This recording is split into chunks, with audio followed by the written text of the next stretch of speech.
Sa gitna ng mga balitang may kinalaman sa corruption, overpricing, sudden change ng kontratista, at matinding delays sa flagship infrastructure projects, the biggest threat sa Philippine economy ay hindi lang ang nawawalang pera, kundi ang nawawalang tiwala. Investor confidence isn't just a feeling or sentiment, it's a quantifiable capital flight risk. Once trust is gone, these things happen fast. Foreign direct investment, FDI, drops sharply or shifts to other countries.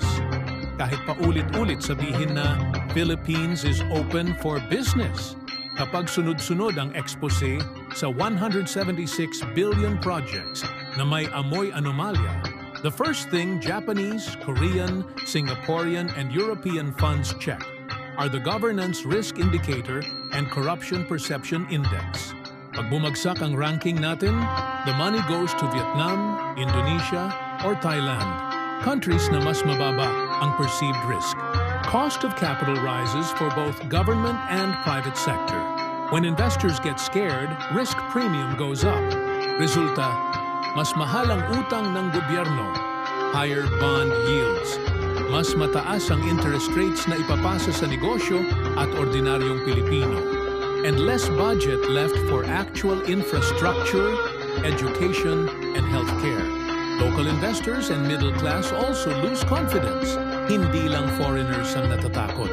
Kapag nakita ng Pinoy businessmen na pwede palang baguhin anytime ang kontrata, madelay ng 5 to 10 years ang proyekto, or mapunta sa bulsa ng iilan ang bilyones, magho-hold sila ng cash or ilalabas ang pera abroad. Kita natin yan sa patuloy na pagtaas ng dollar deposits at real estate buying ng mga Pilipino sa ibang bansa. Job creation and poverty reduction get delayed. Every billion pesos lost or delayed means thousands of jobs na hindi nalilikha. Construction workers, engineers, suppliers, at lahat ng negosyong nakadepende sa multiplier effect ng infrastructure spending. Maganda sa PowerPoint ang build, build, build o build better more. Pero kung 40-60% ng projects are delayed or may amoy anomalya, minimal lang ang benepisyo sa mahihirap. Long-term reputational damage. Once the global investment community labels the Philippines as high risk sa infrastructure governance, matagal bago maibalik ang tiwala, even if may bagong administration. Trust is like glass. Madaling masira, mahirap ayusin. Paano natin maibabalik o mapoprotektahan ang investor confidence? Full, honest, and swift investigations sa mga anomalya.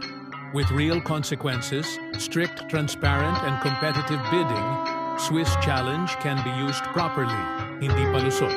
Strengthen independence ng COA, Ombudsman, at entire justice system. Real-time public dashboard ng project timelines, actual costs, at performance. Zero tolerance sa political interference sa existing contracts. Give incentives sa agencies at LGUs na may malinis na track record. In the end, hindi ang tanong kung may pera ba tayo para magtayo ng tren, bridges, at airports. Meron tayo at sobra pa.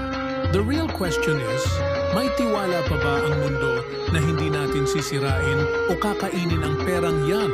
Kung hindi natin masagot yan through concrete action and visible results, kahit gaano kaganda ang GDP numbers on paper, true inclusive growth will remain a big what if.